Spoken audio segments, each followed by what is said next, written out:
बच्चों जय हिंद and welcome to the maths clip. आज हम देखने वाले हैं मैट्रिसेस। ये चैप्टर स्टार्ट ही हो रहा है, पहला लेक्चर है और काफ़ी कमाल का चैप्टर है। कमाल जो बोल रहा हूँ इसके पीछे दो रीजन है। एक तो ये काफ़ी फैमिलियर हो जाएगा। रीजन क्या है? क्योंकि डिटर्मिनेंट हम पढ़ रखे हैं और डिटर्मिनेंट के बहुत सारे वहाँ के एप्लीकेशन हम यहाँ यूज करेंगे तो फैमिलियर हो जाएगा और इम्पॉर्टेंट भी उतना ही है। और छोटा चैप्टर है ये भी, तो छोटा होने से कम पढ़ना पड़ेगा और इम्पॉर्टेंट है तो यहाँ से क्वेश्चन आने के चांसेस ज़्यादा रहते हैं। और इसके बाद आपके बोर्ड में भी रहता है, मेंस में भी है, एडवांस में भी है और स्टेट एंट्रेंस एग्जाम्स हर जगह हैं। तो और आगे भी मिलते रहना है। यदि आप बीटेक वगैरह करेंगे तो ये मिलना ही मिलना है, इसलिए ये इंपॉर्टेंट है। ठीक है, तो फिलहाल देखते हैं कि मैट्रिक्स क्या होता है। इसका पहला लेक्चर है तो पूरा इंट्रोडक्शन चलेगा, इसको डिफाइन करेंगे कि क्या होता है, टाइप्स ऑफ मैट्रिसेस क्या होते हैं, ये सब हम देखने वाले हैं। तो मजा तो आने ही वाला है, तो ध्यान से देखेंगे क्या होगा कि मैट्रिक्स होता क्या है। जैसे हमने डिटर्मिनेंट को देखा था वैसे ही मैट्रिक्स भी होता है। तो मैं इसका डेफिनेशन दे रहा हूं कि इट इज कलेक्शन ऑफ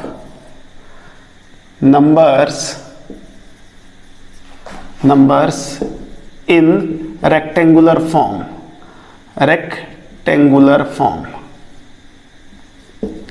ठीक है, कलेक्शन बोल सकते हो और एरे भी बोल सकते हो, एरे ऑफ नंबर्स।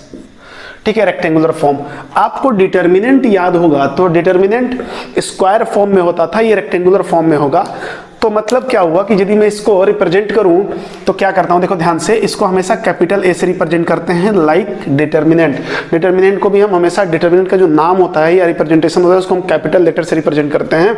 तो इसको भी मैं कैपिटल लेटर से रिप्रेजेंट करूंगा और बाकी सब कुछ सेम रहेगा। डिटर्मिनेंट में यहाँ पे लाइंस होती है और यहाँ पे एक ब्रैकेट जैसा बनेगा। ठीक है, और बाकी सब कुछ सेम रहेगा, A11, A12, A13, A14 and so on. ठीक है, ऐसे ही जाता रहेगा। कहां तक जाएगा जी मुझे नहीं पता, A1N तक ले लो। ठीक है, चलेगा। फिर यहां से शुरू होगा A21, A22, A23। अब ये सब क्या है, ये इसके एलिमेंट्स है, एलिमेंट्स का रिप्रेजेंटेशन चल रहा है और यहाँ पे भी हम क्लोज करेंगे ऐसे। ठीक है, तो ऐसे ही जाते जाते ये कहाँ तक जाएगा, A2N तक। तो इधर से भी ये तो खत्म होना है ना, कहीं जाके खत्म होना है ना, तो यहाँ पे हम खत्म करेंगे इसको। A1 2 अप टू M ले लिया।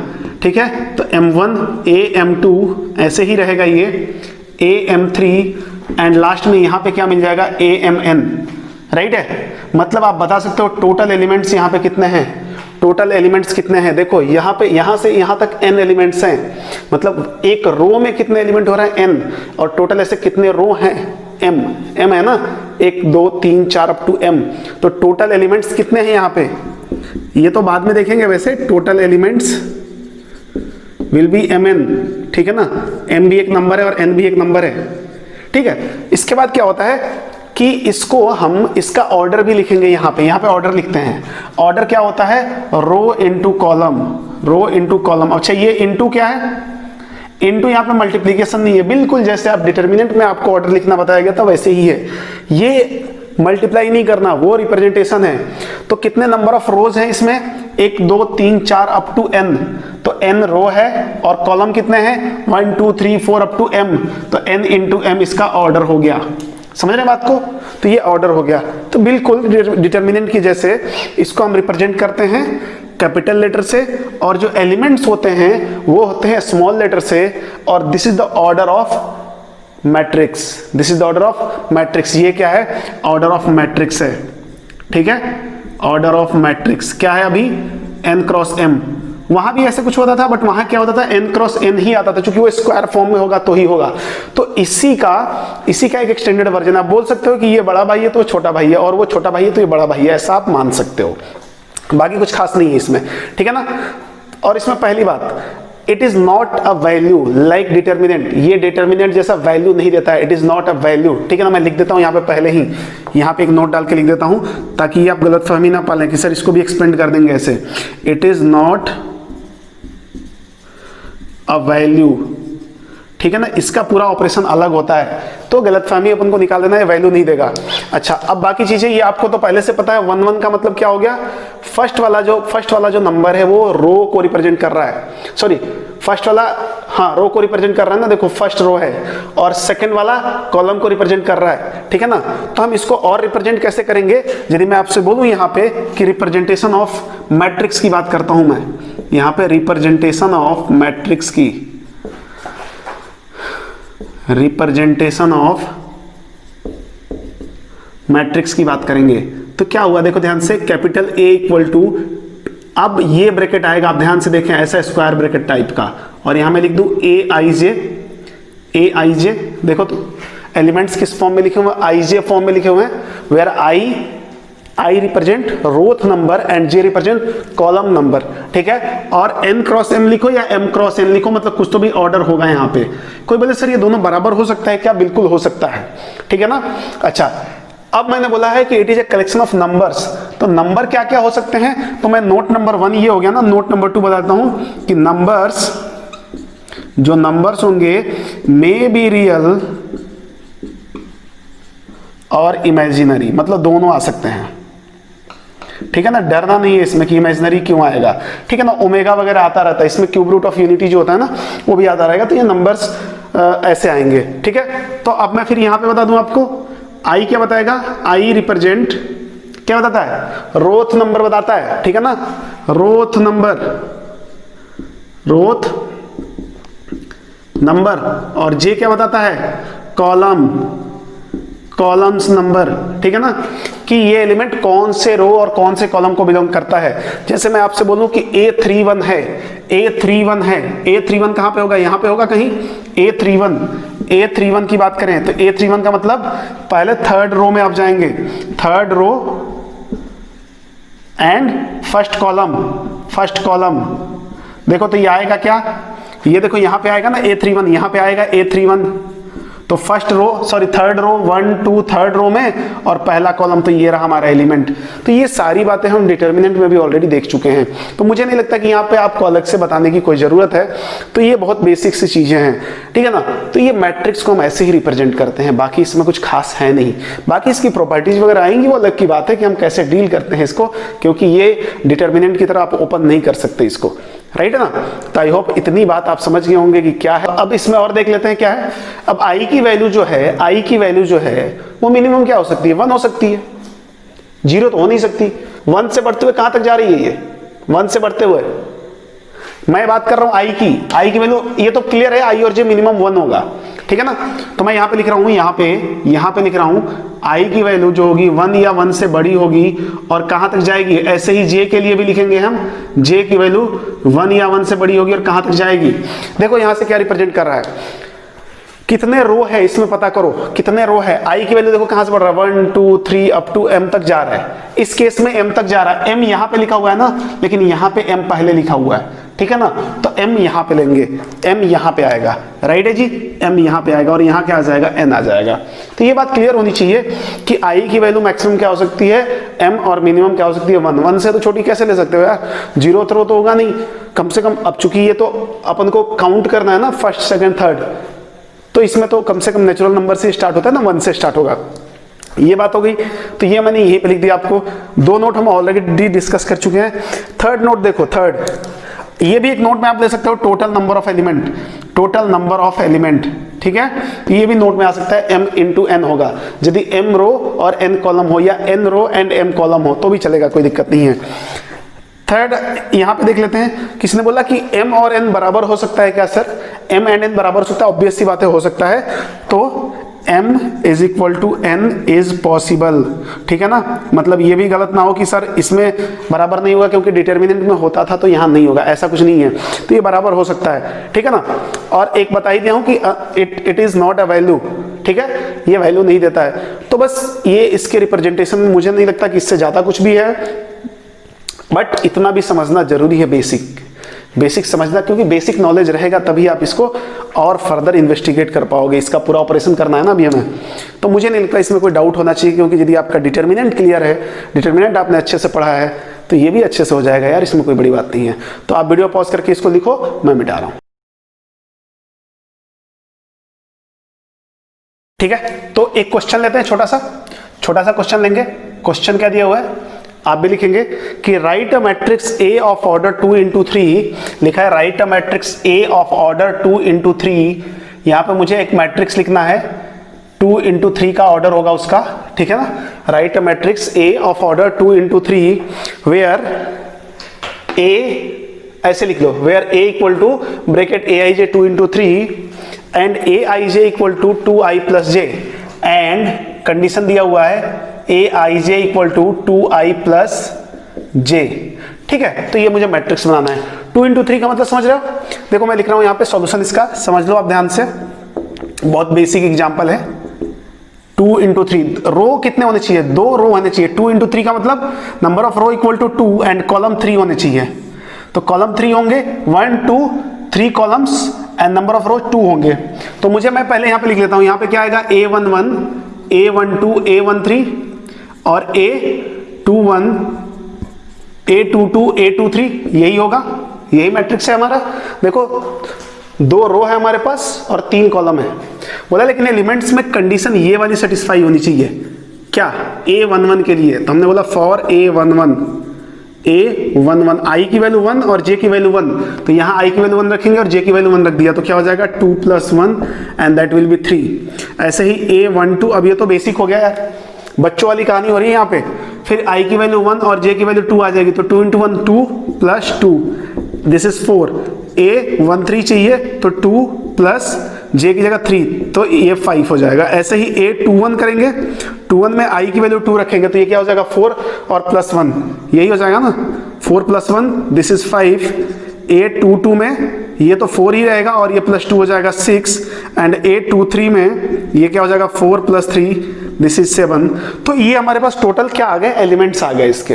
तो एलिमेंट्स आ गए तो हम आसानी से इसकी वैल्यू लिख सकते हैं। तो मैंने लिखा ना हो a इक्वल टू क्या हो जाएगा, अब ध्यान से देखिए A11 की जगह 3, A12 की जगह 4, A13 की जगह 5, मतलब ऐसे 3 4 5, तो this is 3 4 and 5 and here 5 6 and 7 again, तो this is 5 6 and 7 and this is our required answer.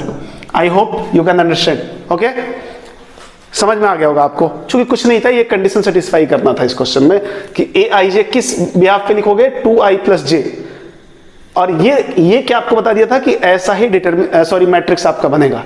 ठीक है ना, तो ये बहुत क्लियर होना चाहिए। एक और क्वेश्चन लेते हैं, क्वेश्चन नंबर 2 होगा फिलहाल। चलो इसको एग्जांपल नंबर 1 ले लेते हैं और दिस इज एग्जांपल नंबर 2। ठीक है ना, ऐसा कोई काउंट करके हम एग्जांपल्स नहीं कर रहे हैं, बट जो भी एग्जांपल से कुछ नंबर्स देते जाएंगे तो थोड़ा रिकॉल करने में इजी रहता है, राइट है ना। देखो, let A be the set of all 3 × 3 matrices. ठीक है ना, let A be the set of all 3 × 3 matrices. ठीक है ना, ए क्या है? ऐसा है ए आई जे 3 × 3, 3 × 3 का मैट्रिक्स हो गया। ये सिंबल ध्यान से देखना है, ऐसे ब्रैकेट टाइप का बनाना है। ठीक है ना, matrices all of whose entries are either 1 or 2, all of whose entries are either 1 or 2, सारे एंट्रीज या तो 1 होगी या तो 2 होगी। ठीक है ना, then number of element of set A, then number of matrices of set A होगा, एलिमेंट्स नहीं, the number of matrices of set A, total number of matrix बताना है। A के कितने मैट्रिक्स बन सकते हैं, ध्यान से देखो, बोला है ऐसा कुछ तो भी कि हमारे सारे एलिमेंट्स क्या लेंगे, एलिमेंट्स आर आइदर 1 और 2। ध्यान से समझना, थोड़ा सा ये क्वेश्चन मिक्सअप है, पीएलसी का कंसेप्ट आएगा, बट उसको हम ऐसे ही डील कर लेंगे। हमने बोला सॉल्यूशन इसका कर रहे हैं कि जो A है वो 3 × 3 का मैट्रिक्स है, तो क्या हो जाएगा A11 A12 A13 A21 A22 A23 A31 A32 A33, right है, चलेगा। ये हमारा मैट्रिक्स है 3 × 3 का, मतलब 3 रो और 3 कॉलम्स। देयर आर 3 रो, 3 रो है ना, 1 2 3 एंड 3 कॉलम्स 1 2 3, 3 कॉलम और 3 रो हो गए। ठीक है, बोला है कि इसमें सारी एंट्रीज या तो 1 रखो या 2 रखो, तो कितने मैट्रिक्सेस बन जाएंगे सेट ए के, मतलब ए के कितने मैट्रिक्स बनेंगे। तो जैसे ध्यान से देखो, मैं कुछ एग्जांपल्स आपको दिखा रहा हूं इसके। जैसे बोला कि या तो 2 रखो या 1 रखो, समझना ध्यान से इसको। तो एक तो आप ऐसे बना सकते हो कि सारे 1 1 1 ले लिया, एक तो ऐसा हो सकता है। दूसरा मान लो सारे 2 2 ले लिया, 2 2 2 2 2 2 2 2 2। फिर मैं क्या करूं, एक बार क्या करूं, इस 1 की जगह 2 रख दूं, तो ये एक अलग मैट्रिक्स बन जाएगा। सब 3 × 3 का ही तो बन रहा है, देखो तो 3 × 3 का ही बन रहा है ना, ये भी 3 × 3 का ही बन रहा है ना। तो एक बार मैं क्या करूं, अब इस 1 की जगह 2 रख दूं, तो ऐसे कितने टोटल नंबर ऑफ मैट्रिसेस बनेंगे सेट ए में। सेट का मतलब कलेक्शन ऑफ एलिमेंट्स, तो कलेक्शन ऑफ मैट्रिक्स पूछ रहा है। तो अब इसको ऐसे बना बना के करते करते थक जाओगे, नहीं आ पाएगा आंसर। चूंकि ये कोई प्रोसीजर तो है नहीं, ये तो बस हम हिट एंड ट्रायल टाइप का कर रहे हैं, मतलब वैल्यू रखते जा रहे हैं और आंसर पाते जा रहे हैं। तो देखो क्या होता है, इसका हम एक पैटर्न ढूंढते हैं। चूंकि पीएनसी आप नहीं पढ़े तो एक पैटर्न ढूंढो। सपोज आपको 1 into 1 का मैट्रिक्स बनाना होता है। देखो मैं आपको आंसर की तरफ लेके आता हूं, यहां पे ध्यान दो आप, ठीक है ना, कि सपोज आपको 1 into 1 का मैट्रिक्स बनाना है, ठीक है ना। लेट ए जो हो जाए वो aij 1 into 1 का बनाना होगा। मैं आपको 3 into 3 पे ले आऊंगा अभी, ठीक है ना। 1 into 1 का बनाना होगा तो क्या करोगे, और एंट्रीज क्या लेनी है, 1 या 2 लेना है। तो आप क्या करोगे, या तो ऐसे बना लोगे या ऐसे बना लोगे। तो टोटल कितने बनेंगे, टोटल 2 बनेंगे। टोटल कितने बनेंगे, 2 बनेंगे। बाय द वे मान लो आपको 1 into 2 का बनाना हो जाए, सपोज ए जो हो जाए ऐसे हो जाए aij और 1 into 2, मतलब एक रो और 2 कॉलम, एक रो और 2 कॉलम। तो इस लिहाज से क्या हो जाएगा, ऐसा होगा कुछ, एक रो और 2 कॉलम। देखो ध्यान से, रो एक ही होना चाहिए, तो a11 a12 ऐसा रहता। अब इसमें एंट्रीज आपको क्या देनी है, या तो 1 और 2, मतलब दोनों की जगह या तो 1 ले लो या 2 ले लो। तो आप ए में क्या क्या बना सकते हो, देखो एक तो 1 1 बना लो, एक 2 2 बना लो, एक 1 2 बना लो, एक 2 1 बना लो। बनेगा कि नहीं बनेगा, बनेगा ना। तो अल्टीमेटली हो क्या रहा है, देखो यहां पे टोटल नंबर ऑफ मैट्रिसेस कितने आ गए, 4 आ गए, 4 आ गए ना। अब क्या होगा, मान लो कि हमारे पास 1 into 2 की जगह 1 into 3 आ जाए। अच्छा ये 1 into 2 की जगह 2 into 1 रहता तो भी तो इतना ही बनेगा ना। यदि मैं 2 into 1 कर दूं, मतलब 2 into 1 करने का मतलब एलिमेंट्स यहां नहीं ऐसे ऐसे लिखा हो तो भी तो 4 ही बनेगा, बनेगा ना। हो क्या रहा है, आप ध्यान से देखो, 2 में ही आपको पैटर्न दिख जाना है, नहीं तो एक और ले लो, 1 into 3 का भी ले लो, ठीक है ना। एक यहां पे लिया हमने, ये समझने के व्यू से ले रहे हैं। मान लिया a क्या है, 1 into 3 का है, तो a1 1 a12 a13, तो यहां भी एंट्रीज में रखनी है। तो a में क्या कर सकता हूं, 1 1 1। देखो करना क्या है, हमारे पास 2 आइटम हैं और तीनों को डिस्ट्रीब्यूट करना है, राइट है। 2 आइटम है, तीनों को डिस्ट्रीब्यूट और सबको मिलना जरूरी है, मिलना जरूरी है। तो ये तरीका है यहाँ पे। फिर क्या कर सकते हैं, तो 2 2 2 ले सकते हैं, एक क्या कर सकते हैं 1 2 2 कर सकते हैं। देखो ध्यान से, एक 1 1 2 कर सकते हैं, एक 1 2 1 कर सकते हैं, एक 2 1 2 कर सकते हैं, ठीक है ना। देखते रहो क्या क्या छूट रहा है। अभी 6 बन चुके हैं हमारे पास, 7वां बनना है, 2 2 1 कर सकते हैं, 2 2 1 तो नहीं हुआ ना कहीं। और 8वां देखो क्या हो जाएगा, हमारे पास 1 2 2 हो चुका है, 1 1 2 हो चुका है, 1 2 1 हो चुका है, हाँ 1 2 2 हो चुका है ना। क्या छूट रहा है, ध्यान से देखो, 2 1 1, देखो क्या छूट रहा है, 2 1 1 छूट रहा है। तो ये हो गया ना, 8 आंसर आए। देखो 1 2 3 4 5 6 7 8, टोटल 8 आए। मतलब क्या हो रहा है, ध्यान से समझो इसको, ये पीएनसी का पूरा कंसेप्ट है। इसके पीछे डीलिंग क्या होता है, मुझे यहां पे इसकी जगह पे मैं, कितने ऑप्शन है हमारे पास नंबर रखने के, 2 ऑप्शन, या तो 1 रखूं या 2 रखूं। एंड इसके पास 2, एंड इसके पास भी 2, तो आंसर क्या आता है, एंड वाले केस में 2 into 2 into 2, ठीक है। यहां पे कितने थे, 2, यहां पर 2, एंड मतलब यहां पे भी रखना, यहां पे रखना, ऐसा नहीं है ना कि यहां 2 और यहां 2, मतलब यहां रख लिए तो वहां नहीं रखोगे तो भी चलेगा। और का मतलब ऑल्टरेशन होता है, ठीक है ना। तो 2 into 2 4, आंसर क्या आया था 4। यहां पे आंसर क्या आया 8, क्या हो गया 2 into 2 into 2, यहां पे 2 आया था आंसर, क्यों, एक ही जगह ऑप्शन था, कितने रख सकते हैं 2। अब यहां पे आपके पास कितने ऑप्शन है, ठीक है ना। मतलब एक प्लेस पे सिलेक्शन 2 टाइप से हो सकता है, एक किसी प्लेस पे सिलेक्शन 2 टाइप से होता है, या तो 1 या तो 2। ऐसा तो ऑप्शन नहीं है कि नहीं रखेंगे। यदि ऐसा भी ऑप्शन होता ना कि नहीं रखें, तो कितना टाइप का सिलेक्शन होता, 3 टाइप का, ठीक है ना। तो ये हो गया, तो एक जगह पे कितने टाइप से सिलेक्शन होता है, 2। टोटल कितने प्लेस है हमारे पास, 9 है ना। तो मैं लिख सकता हूं यहां पे 9, total number of such type of matrices. अब आप समझ गए होंगे मेरे हिसाब से क्या हो जाएगा, 2 into 2 into 2 into 2 कितने टाइम्स, 9 टाइम्स, मतलब 2 to the power 9। This is our answer. अब ये बात समझ में आना चाहिए। देखो इसी आंसर को समझाने के लिए मैंने पूरा ये कहानी आपके सामने रखा है, ठीक है ना। अभी मैं बोल दूं कि इसको 1 into 4 का मैट्रिक्स है, और आपको मैं बोल दूं 2 into 2 का मैट्रिक्स ले लो, 2 into 2 में कितने मैट्रिक्स बनेंगे वैसे, तो फटाफट क्या बोलोगे, कितनी जगह पे रखने हैं जी सर, 4 जगह पे रखने हैं। 2 into 2 में कितने स्पेस बनेंगे, 2 2 4 बनेंगे ना, 4 जगह रखना, 2 की पावर 4 बना के देख लो आप, उतने ही मैट्रिक्स बनेंगे। जैसे यहाँ पे 8 बन रहे हैं ना, वैसे वहां पे 16 बनेंगे, ठीक है, तो आई होप आप बात को समझ गए होंगे। तो बहुत बेसिक से क्वेश्चन थे, ये क्वेश्चन थोड़ा ठीक ठाक था। यदि आपको पीएनसी आता तो डायरेक्ट आंसर देते हैं हम, परम्यूटेशन कॉम्बिनेशन बहुत लोग आता होगा तो आप डायरेक्ट आंसर दे सकते हैं। अब मैं यहाँ पे क्या करूँ, वेरी कर दूँ, 1 2 3 कर दूँ, तो क्या हो जाएगा, यहाँ पे 3, यहाँ भी 3, 3 की पावर 9 हो जाएगा। समझ रहे बात को? तो ये है गेम पूरा। तो फिलहाल आप वीडियो पॉज करके लिखो, मैं मिटा रहा हूँ।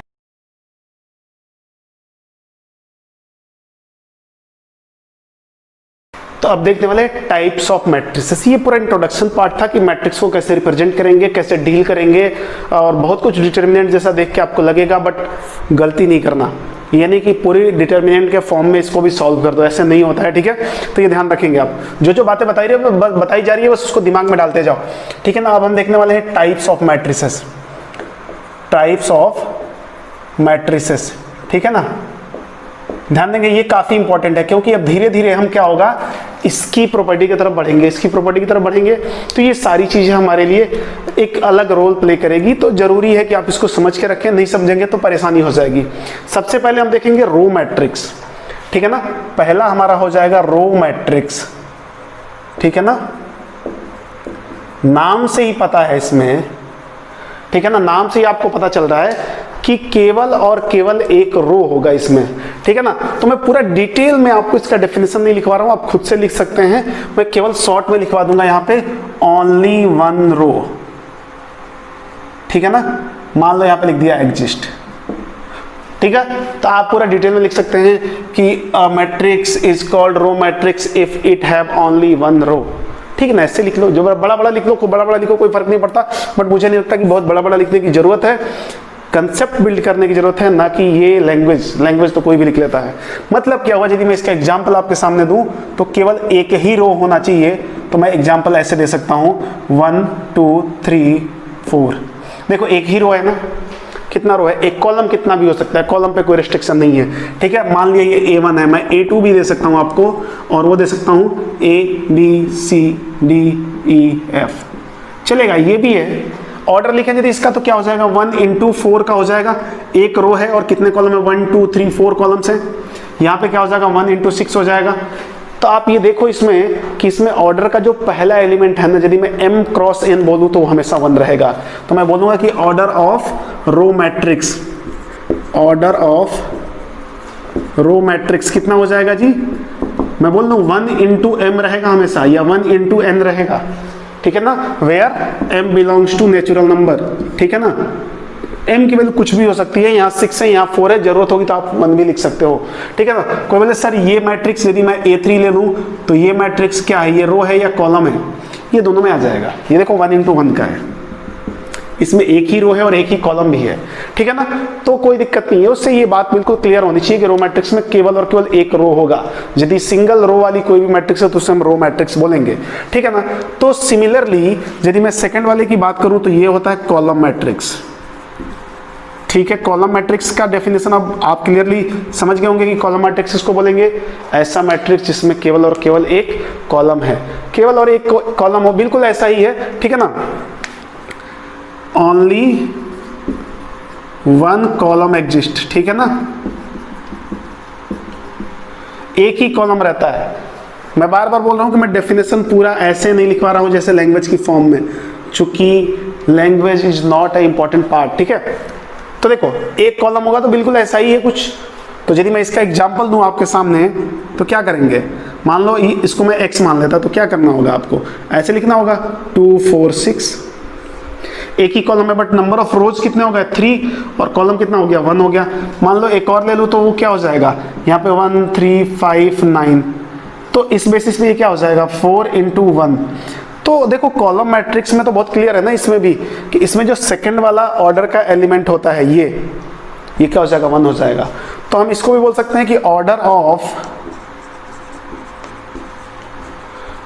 ऑफ कॉलम मैट्रिक्स क्या हो जाएगा m into 1, where m belongs to natural number, क्योंकि फिक्स नहीं है ना।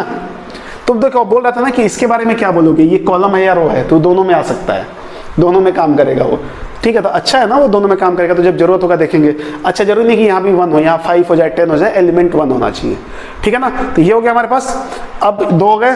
तीसरा देखता हूँ horizontal matrix, third one will be horizontal matrix. बहुत कुछ ये नाम से ही आपको इंडिकेट करते रहेंगे कि क्या है गेम।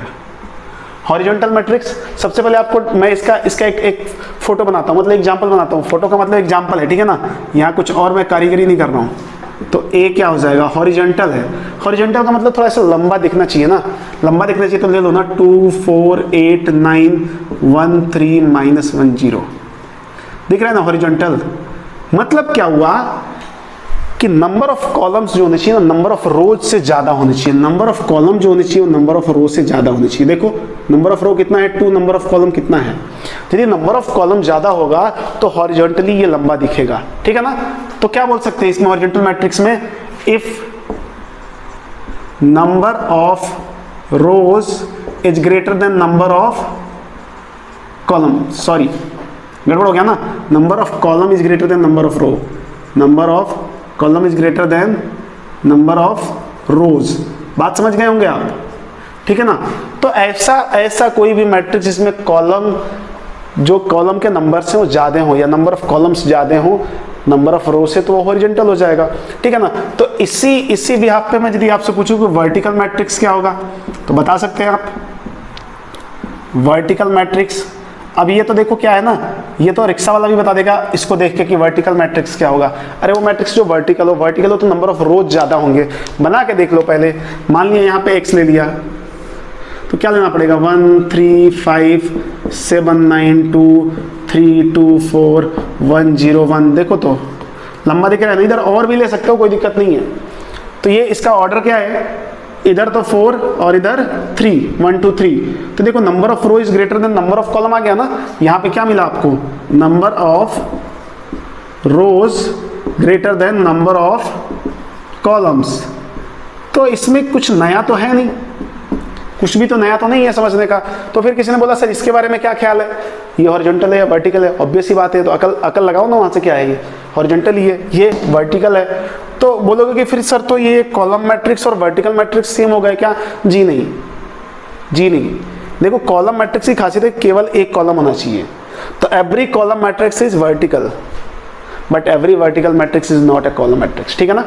ये बात क्लियर होनी चाहिए। तो ये कोई इतना बड़ा कंसेप्ट नहीं है कि मैं आपको लिखवाऊं, ये वैसे ही आप जनरली आप समझ जाओ कि यहाँ ऐसा कुछ है, समझ में आना चाहिए। ये भी वैसे ही बोल सकते हो जैसे कि ये जो हॉरिजॉन्टल मैट्रिक्स है क्या रो मैट्रिक्स है क्या, सारी हॉरिजॉन्टल रो मैट्रिक्स होगी क्या, नहीं होगी। क्यों, देखो ना एक ही रो चाहिए लेकिन सारे रो मैट्रिक्स क्या होंगे, हॉरिजॉन्टल मैट्रिक्स होंगे। बात क्लियर है, बात क्लियर है। अब देखते हैं फिफ्थ, नल मैट्रिक्स, ठीक है ना। नल मैट्रिक्स, ठीक है, इसको ध्यान से देखें। इसको हम डार्क ओ से रिप्रेजेंट करते हैं, क्या है, डार्क जीरो, ठीक है, डार्क जीरो समझ लेना, ठीक है। ये अपने आप में एक मैट्रिक्स होता है, ठीक है ना। ये डार्क है, डोर्क नहीं है, डार्क है, ठीक है, डार्क जीरो से। नल मैट्रिक्स को हम एम्प्टी मैट्रिक्स बोलते हैं, एम्प्टी मैट्रिक्स। तो सेम ही है, एम्प्टी मैट्रिक्स बोले नल मैट्रिक्स बोले, बात खत्म है। तो आप नल मैट्रिक्स कुछ तो लग रहा है यार, फील हो सकता है इसको नाम से ही, या एम्प्टी मैट्रिक्स मतलब सारे एलिमेंट्स ना हो, नहीं ऐसा तो नहीं होगा कि एलिमेंट्स हो ही ना, एलिमेंट्स तो होंगे तभी तो मैट्रिक्स बनेगा। एग्जाम्पल पहले देख लो, क्या होगा ना, सारे एलिमेंट्स जीरो हो जाए, सारे एलिमेंट जीरो हो जाए। कैसा भी बना सकते हो, इसमें ऐसा जरूरी नहीं कि स्क्वायर बनाओगे। अच्छा स्क्वायर भी बना लोगे तो चलेगा। ये कितना है, 2 रो है और 4 कॉलम है, तो 2 into 4 हो जाएगा।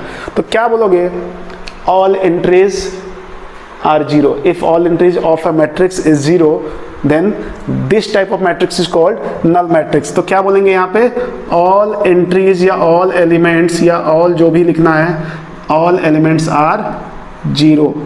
बात समझ रहे हो। इसको ऐसे भी रिप्रेजेंट कर सकते हैं, a equal to here 0 and जो भी आपको m क्रॉस n आपको ऑर्डर देना है, ठीक है ना। तो मतलब सारे एलिमेंट्स जीरो ही होने चाहिए। 3 into 2 दे दोगे तो ऐसे 3 into 2 का बनाएंगे और सारे 0 0 लिखेंगे, ठीक है ना। तो ये बात समझ ही गए होंगे आपकी, क्या है गेम इसका। अब कैसा भी मैट्रिक्स आप स्क्वायर दो, वर्टिकल बनाओ, हॉरिजॉन्टल बनाओ, कोई फर्क नहीं पड़ता है, ठीक है। दूसरा तरीका और रिप्रेजेंट करने का आप देख सकते हो, आप ऐसे बोल सकते हो a equal to aij, और यहाँ पे मान लो m क्रॉस n है, और for all aij equal to 0। बात सेम ही है, सारे aij की वैल्यू 0 रख दो, मतलब कुछ भी रखो aij, उसकी वैल्यू क्या लोगे, 0 ही लोगे, तो भी सेम ही चीज आएगा। तो आई होप बात को समझ गए होंगे आप। कुछ भी नहीं है, नल मैट्रिक्स तक आसानी से आप याद कर सकते हो, और एक बार समझ लोगे तो याद करने की मेरे हिसाब से तो कोई ज़रूरत नहीं है, रटने की कोई ज़रूरत नहीं है। मैथमेटिक्स वैसे भी रटने का सब्जेक्ट होता नहीं है, आप हिस्ट्री थोड़ी पढ़ रहे हो और हिंदी थोड़ी पढ़ रहे हो, ठीक है ना। यहाँ समझने की जरूरत होती है कि आगे चल के आप इसको इम्प्लीमेंट कर पाएँ। तो आई होप आप समझ पा रहे होंगे बात को। और फिर अभी आपकी बारी है वीडियो पॉज करके इसको लिखने की, मैं मिटाता हूँ।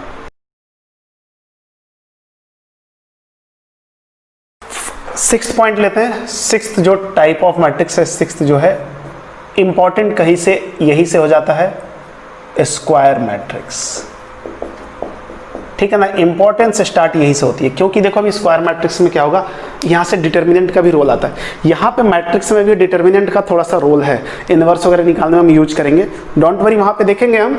बट स्क्वायर मैट्रिक्स, तो स्क्वायर मैट्रिक्स का कुछ, इसका भी हम नाम से कुछ आइडिया लगाने की कोशिश करते हैं। स्क्वायर शेप में बना होगा हमारा मैट्रिक्स, स्क्वायर शेप में बना होगा, मतलब क्या हुआ, यदि मैं कोई एग्जाम्पल लिख के सोचूं तो this is A11, A12, A13, तो फिर A21, A22, A23, क्या ये स्क्वायर मैट्रिक्स होगा क्या? मुझे तो नहीं लग रहा है कि होगा। तो फिर मैं A31, A32, A33 लिया, अब देखा यार ये 3 × 3 का बन गया।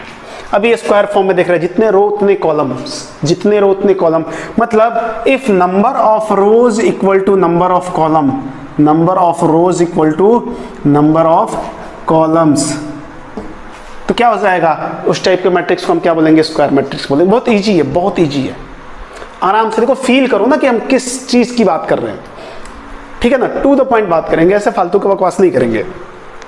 तो इसका यदि मुझे ऑर्डर लिखना होगा तो क्या हो जाएगा, ऑर्डर जो हो जाएगा, ऑर्डर आप n क्रॉस n लिखना चाहो ऐसे लिख लो, और m क्रॉस m लिखना चाहो ऐसे लिख लो, कोई फर्क नहीं पड़ता, बस ये दोनों सेम होने चाहिए, क्योंकि number of rows equal to number of column होता है। और फिर से आपको बता दूं कि this is not n square and m square, ठीक है ना। इसको आप मल्टीप्लाई ना कर दें गलती से भी, ठीक है ना, गलती से भी ना कर दें। बात समझ रहे हैं ना, ये एक रिप्रेजेंटेशन है, ये मैं डिटर्मिनेंट में भी इस पे बहुत जोर देके बोला था कि ऐसी गलती नहीं होनी चाहिए। तो ये होता है, ठीक है। तो अब इसमें क्या होता है कि देखो, मैं एक एग्जांपल लेता हूं आपके लिए, जस्ट एक एग्जांपल लिखते हैं इसमें। सपोज मान लो मेरे पास एक मैट्रिक्स है जो स्क्वायर मैट्रिक्स है, 1 2 3 4 5 6 एंड 7 8 9, तो ये 3 × 3 का ही है ना। तो अब इसमें हम डिटर्मिनेंट बना सकते हैं इसका। देखो, तो मैं चाहूं तो इन एलिमेंट्स का डिटर्मिनेंट बना सकता हूं कि नहीं। Determinant of A will be, अब ये लाइन जो होती है वर्टिकल लाइन होती है, पता होनी चाहिए आपको, 1 2 3 4 5 6 एंड 7 8 9, और इसकी वैल्यू मैं बोला था आपको कि याद होनी चाहिए, बहुत स्टैंडर्ड टाइप का ये डिटर्मिनेंट है, 1 2 3 4 5 6 7 8 9। अब सॉल्व करके देख लेना, डिटर्मिनेंट जैसे इसके पहले खत्म हुआ है। तो क्या होता है कि जब भी कोई हमारे पास स्क्वायर मैट्रिक्स आ जाएगा ना, तो उसके कॉरस्पॉन्डिंग एक डिटर्मिनेंट निकल सकता है। जब स्क्वायर मैट्रिक्स आएगा तो इसके कॉरस्पॉन्डिंग एक डिटर्मिनेंट निकलेगा, ठीक है ना। तो इसको हम क्या बोलते हैं, डिटर्मिनेंट ऑफ ए। इसको क्या बोलते हैं, determinant of A, determinant of, और determinant value of matrix A, ठीक है। इसको बोलेंगे, इसको हम कैसे रिप्रेजेंट करते हैं, ऐसे, दिस और DET ऑफ ए, ये दोनों सेम चीज है। इसका रिप्रेजेंटेशन है किसका, यदि कोई हमारा मैट्रिक्स यदि स्क्वायर हो गया तो उसके कॉरस्पॉन्डिंग हम डिटर्मिनेंट दे सकते हैं। और इस टाइप ये जो डिटर्मिनेंट आएगा इसको हम क्या बोलेंगे, determinant value of matrix A, and which is represented by mod of A. Mod A नहीं बोलते इसको, वैसे वर्टिकल लाइन के बीच में होता है ये। मॉड ए का मतलब पॉजिटिव वैल्यू देगा, बट ऐसा कोई जरूरी नहीं कि पॉजिटिव दे, ठीक है, ऐसे। और डेट ए, डेट ए मतलब डिटर्मिनेंट ऑफ ए। तो ये बात आपको समझ में आनी चाहिए कि हम इसको कैसे बोल रहे हैं, ठीक है ना। तो यदि मैं यहाँ पे बोलूँ कि मॉड ए क्या आ गया, 0, और मैं ऐसे भी बोल सकता हूँ कि डिटर्मिनेंट ऑफ ए क्या आ गया, 0 आ गया। ये दोनों सेम चीज है, ठीक है ना, ये दोनों सेम चीज है। तो ये बात आपको समझ में आनी चाहिए कि कहीं डेट ऑफ ए लिख के आ रहा है तो कुछ ऐसा नहीं है जिससे आपको पैनिक होना है, ठीक है। अब एक नोट आप लिखेंगे, यहाँ पे नोट मैं आपको दिखा रहा हूँ, ठीक है, ये अलग हो गया। अभी नोट समझो एक, ठीक है ना। ये सब बातें जो चल रही है स्क्वायर मैट्रिक्स की चल रही है, कुछ अलग नहीं है। अब किसी भी स्क्वायर मैट्रिक्स में ना, हमने बोला कि in N E square matrix, in N E square matrix, ठीक है। मैं किसी भी स्क्वायर मैट्रिक्स की बात कर रहा हूं, तो लगे तो मैं बना लेता हूं यहाँ पे एक स्क्वायर मैट्रिक्स। मैंने फिर से बना लिया, A11, A12, A13, A21, A22, A23 and A31, A32, A33, ठीक है ना, बना लिया। तो क्या फर्क पड़ गया इससे, तो इसमें जो ये एलिमेंट्स होते हैं ना, ध्यान से देखेंगे, ये कौन से, मैं डायगोनल्स बताने की कोशिश कर रहा हूं, दीज एलिमेंट्स, ठीक है ना, मतलब जो elements A I I form के होते हैं, एलिमेंट्स लिखता हूं मैं यहां पे, elements which represented by A I I और A J J, A I I slash A J J are called diagonal elements, are called diagonal elements, ठीक है ना। अब इसमें ये नया नहीं है, डिटर्मिनेंट में भी आया हुआ था, इसको डायगोनल एलिमेंट्स बोलते हैं। और इसको हम क्या बोलते हैं, this is principal diagonal, this is called principal diagonal, ठीक है ना, प्रिंसिपल डायगोनल, ठीक है। ये बात आप डिटर्मिनेंट में भी पढ़े हैं। कोई बोलेगा कि सर इसको भी बोल सकते हैं क्या, इसको मैं डायगोनल बोल सकता हूं क्या, इसको नहीं बोल सकते, this is not a diagonal. केवल डायगोनल और प्रिंसिपल डायगोनल सेम चीज है, ठीक है ना यहाँ पे। तो कब आप डायगोनल देखेंगे, जब हमारे पास आई और आई बराबर हो जाए, मतलब आई और जे बराबर हो जाए, ठीक है ना। आई और जे बराबर हो जाएगा तो क्या हो जाएगा, प्रिंसिपल डायगोनल और डायगोनल, प्रिंसिपल डायगोनल और डायगोनल, ठीक है। तो ये बात आपको डिटरमिनेंट में भी बताई गई थी, तो मुझे नहीं लगता कि यहाँ पे कुछ आपको नया बताना है। तो ये मुद्दा था हमारे पास। जैसे ही हमारे पास एक स्क्वायर मैट्रिक्स आया, तो स्क्वायर मैट्रिक्स से हमने बहुत कुछ आउटपुट निकाल लिया। तो अब देखते हैं इसी में, इसी का पार्ट है। जैसे हमने नोट नंबर 1 ले लिया, तो ऐसे ही नोट नंबर 2 लेते हैं, ठीक है ना। नोट नंबर 2, ठीक है, ये है trace of a matrix, trace of a matrix. जब भी हम ट्रेस की बात करेंगे तो ये जरूरी होगा कि स्क्वायर मैट्रिक्स होना चाहिए। स्क्वायर मैट्रिक्स नहीं रहेगा तो आप ट्रेस नहीं निकाल सकते, ये बहुत क्लियर है, ठीक है ना। अब इसमें क्या है, अब ट्रेस ऑफ मैट्रिक्स ये कंसेप्ट है। कोई बोलेगा स्क्वायर का ही क्यों लेंगे, अभी पता चलेगा कि ट्रेस का मतलब क्या होता है। देखो ट्रेस का मतलब क्या होता है कि समेशन ऑफ या sum of all diagonal elements, all diagonal elements is called, sum जो होगा वही क्या कहलाएगा, is called trace of that matrix, trace of that matrix, and it is represented by, it is represented by T R of A, ठीक है, trace of ए। जैसे यहाँ पे डी टी ऑफ ए बोला था, वैसे ही ट्रेस ऑफ ए बोला गया। तो मैं एग्जाम्पल के फॉर्म में आपको एक क्वेश्चन देता हूं, यही क्वेश्चन हमारा मान लो रह गया, तो मैं बोलूं trace of A, this A, trace of A क्या हो जाएगा, ट्रेस ऑफ ए। तो आप क्या करेंगे, 1 + 5 + 9, आपको पता है ना डायगोनल यही होगा, इसमें तो किसी को कोई दो राय नहीं है ना, दिस इज आवर डायगोनल। तो क्या हो जाएगा, 1 + 5 + 9, 1 + 5 + 9 एंड दैट विल बी 15। तो ट्रेस ऑफ ए कितना आ जाएगा, 15 आ जाएगा। तो अब बात करते हैं कि सर ये स्क्वायर मैट्रिक्स में ही आएगा।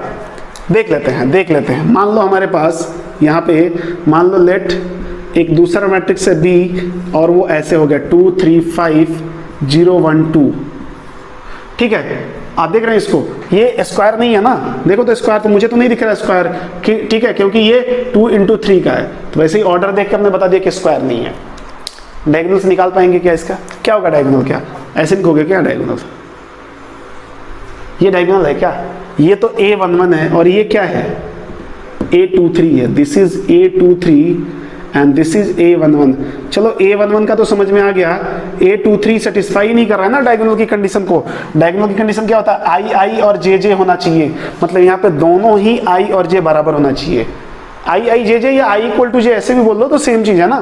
तो यहाँ से पॉसिबल नहीं है, तो इसका मतलब हमारे पास मैट्रिक्स जो होना चाहिए वो क्या होना चाहिए, स्क्वायर मैट्रिक्स होना चाहिए। तो आई होप बात को समझ गए होंगे आप। अब इसमें तो कुछ ऐसा है नहीं, कितना भी बड़ा मैट्रिक्स हो बट स्क्वायर होना चाहिए। यदि स्क्वायर होगा तो ट्रेस निकाल पाओगे, स्क्वायर नहीं होगा तो भैया ट्रेस व्रेस नहीं आने वाला इसमें, ठीक है ना।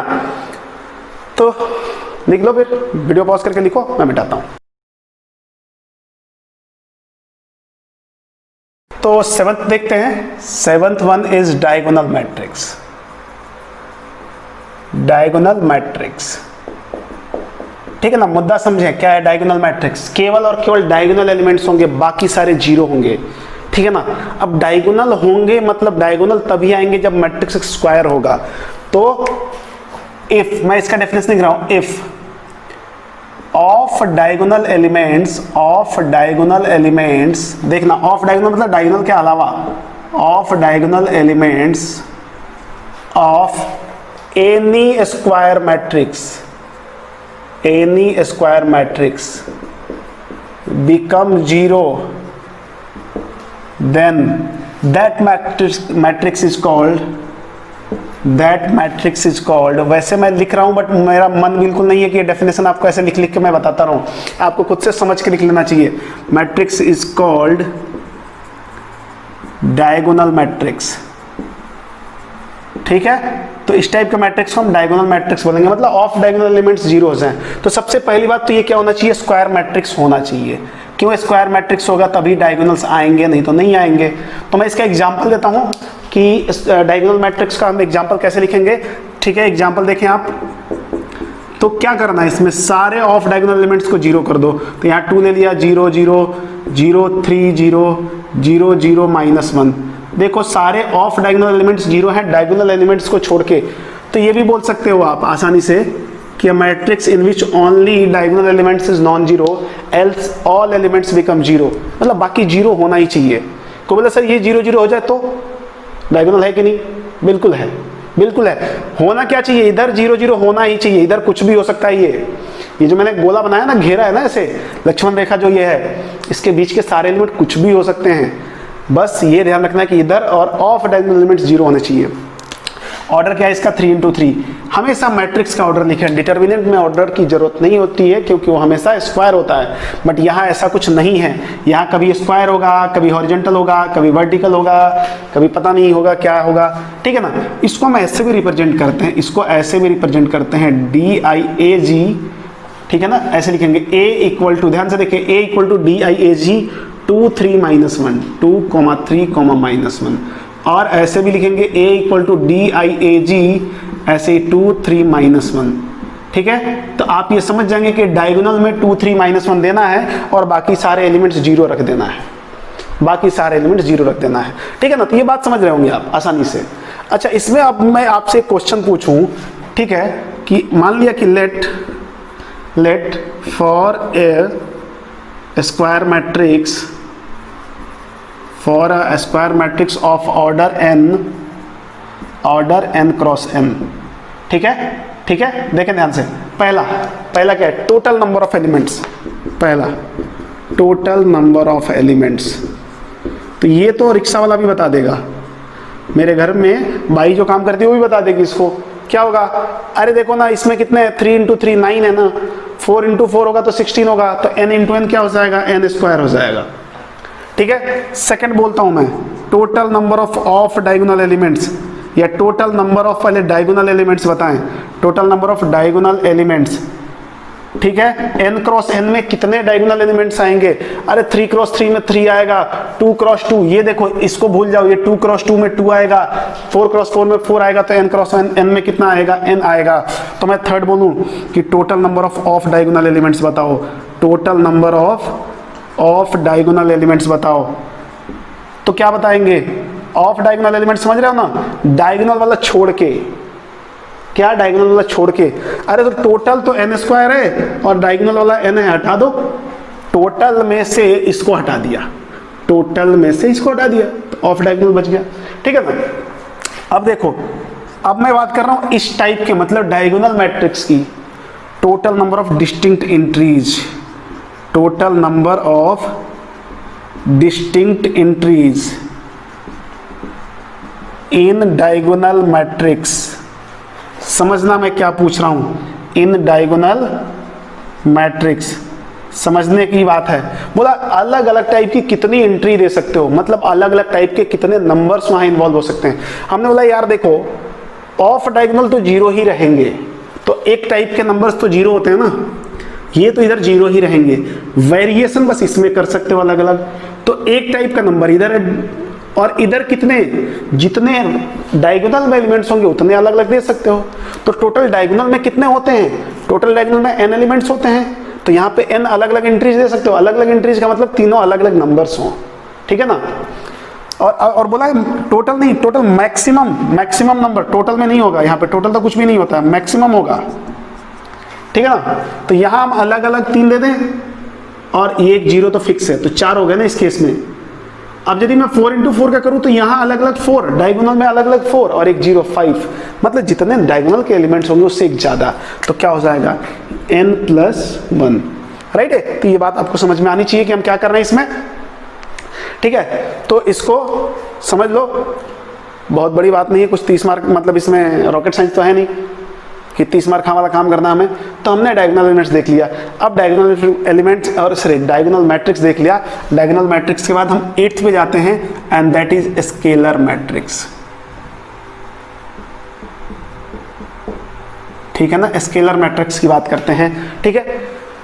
तो स्केलर मैट्रिक्स देखो क्या होता है, ध्यान से, ये अपने आप में एक डायगोनल मैट्रिक्स होता है। It is an diagonal matrix, मैं लिख रहा हूं it is a diagonal matrix. तो एक बात तो क्लियर हो गई, जैसे ही हमने देखा कि it is a diagonal matrix, मतलब डायगोनल क्या होता है, अपने आप में स्क्वायर होता है, मतलब ये स्क्वायर होगा ही होगा, और डायगोनल की भी प्रॉपर्टी लेगा ये। तो डायगोनल में क्या होगा, सारे ऑफ डायगोनल एलिमेंट्स 0 होंगे। तो इतने से इसको इतना चीज मिल गया, स्केलर मैट्रिक्स को क्या क्या मिल गया अभी तक, कि सारे ऑफ डायगोनल एलिमेंट 0 कर दो और स्क्वायर मैट्रिक्स होना चाहिए। उसके बाद क्या बोलेगा, ठीक है ना, स्केलर मैट्रिक्स में कि it is a diagonal matrix and, अब मुद्दा, अब इसकी स्पेशलिटी क्या है कि जो डायगोनल के एलिमेंट्स होते हैं ना वो सेम हो जाएंगे, and all diagonal elements are same, और डायगोनल एलिमेंट्स आर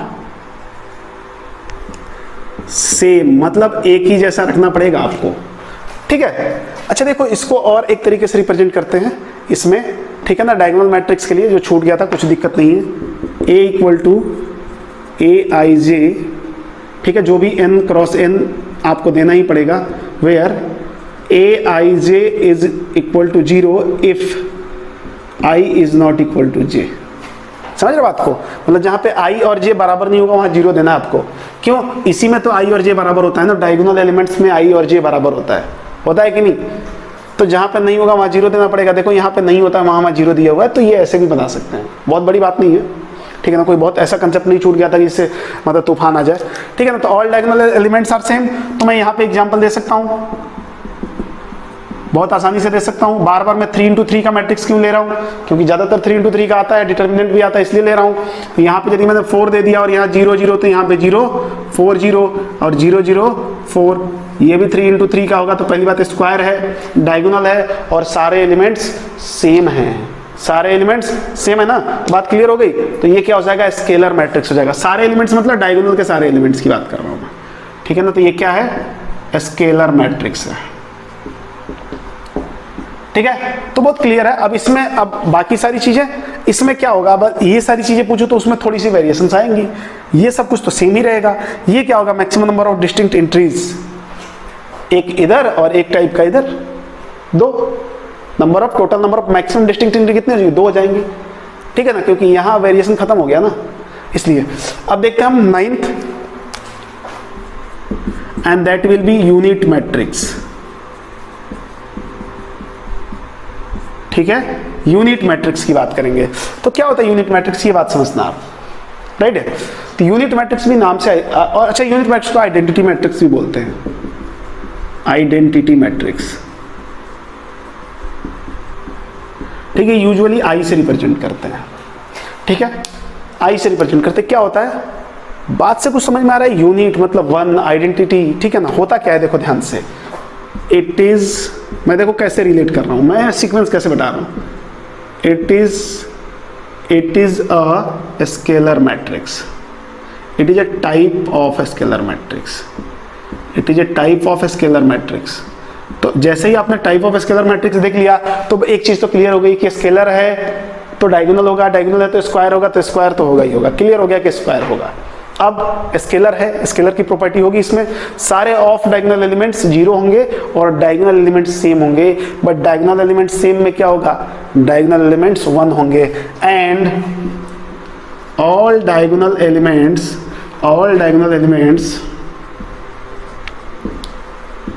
आर 1। यदि ऐसा होता है तो इसको हम क्या बोलेंगे, आइडेंटिटी मैट्रिक्स और यूनिट मैट्रिक्स। ठीक है, एग्जाम्पल लिख लो आप। यदि मान लो ए है मेरे पास तो ये है 1 0 0 1, देखो 2 इंटू 2 का ये आइडेंटिटी मैट्रिक्स है। ठीक है, तो इसको हम यूजुअली ऐसे बोलते हैं I2। I2 हमें क्या बताएगा कि 2 इंटू 2 का आइडेंटिटी मैट्रिक्स है। अच्छा, इसको आइडेंटिटी मैट्रिक्स क्यों बोलते हैं, इसकी खासियत होती है, इसके पास एक स्पेशलिटी होता है, इसका नोट लिख लो। ठीक है ना, नोट इसको दे देते हैं थोड़ा सा। नोट क्या होता है कि determinant value of identity matrix is 1, इसीलिए आइडेंटिटी होता है determinant value of any identity matrix. Any identity matrix का मतलब समझ रहे हो ना, किसी भी ऑर्डर का will be 1, that's why it is called unit matrix, that's why it is called unit matrix। तो आई होप आप बात को समझ गए होंगे। ठीक है ना, तो इसको भी आप लिखने का ऐसे तरीका लिख सकते हो ना, ये वाला तरीका। कैसे लिखोगे इसको, देखो यदि मैं इसको लिखना चाहता हूं यहाँ पे तो क्या लिखूंगा, a इक्वल टू, और i ले लो ना, i equal to aij n cross n। ठीक है, ये तो ठीक है। उसके बाद जब i j बराबर नहीं हुआ तो 0, if i is not equal to j then a i j क्या हो जाएगा 0, and if i equal to j then a i j क्या हो जाएगा 1 हो जाएगा। तो ये सारी चीज आपको पता है यार, ये सब कुछ वैसे ही लिखा हुआ है ना, कुछ अलग से थोड़ी लिखा हुआ है। या आप आई जे की जगह ये जो कंडीशन लिखा है ना कि इफ आई इक्वल टू जे, मैं लिख दूं ए आई आई 1 हो जाएगा। ए आई आई का मतलब यही हो गया। और मैं इसका और भी एग्जांपल दे सकता हूँ, वैसे अभी आगे आने वाला है तो अभी सारे एग्जांपल दे दूंगा तो बाद में तो दिक्कत हो जाएगी ना। तो आई होप आप बात को समझ गए होंगे। ठीक है, तो इसमें कुछ खास है नहीं यार, समझ रहे बात को। तो बात को समझ रहे हो तो अच्छी बात है, नहीं समझ रहे हो तो दिक्कत होने वाली है। तो फिलहाल इस लेक्चर में इतना ही रहने देते हैं क्योंकि लेक्चर बहुत लंबा हो जाएगा। फिर नेक्स्ट लेक्चर में इसके एक या दो बचा हुआ upper triangular matrix, lower triangular matrix और इक्वलिटी ऑफ मैट्रिक्स। ठीक है, इक्वल मैट्रिक्स बोलते हैं। ये 3 बचे हुए छोटे छोटे हैं, 5-10 मिनट में हो जाएगा खत्म। उसके बाद हम अलजेब्रा ऑफ मैट्रिक्स देखेंगे जो नेक्स्ट लेक्चर में देखेंगे। इस लेक्चर का लेंथ लंबा ना हो जाए इसलिए इस लेक्चर में हम इतना ही रहने देते हैं। तो मिलते हैं नेक्स्ट लेक्चर में। Thank you so much.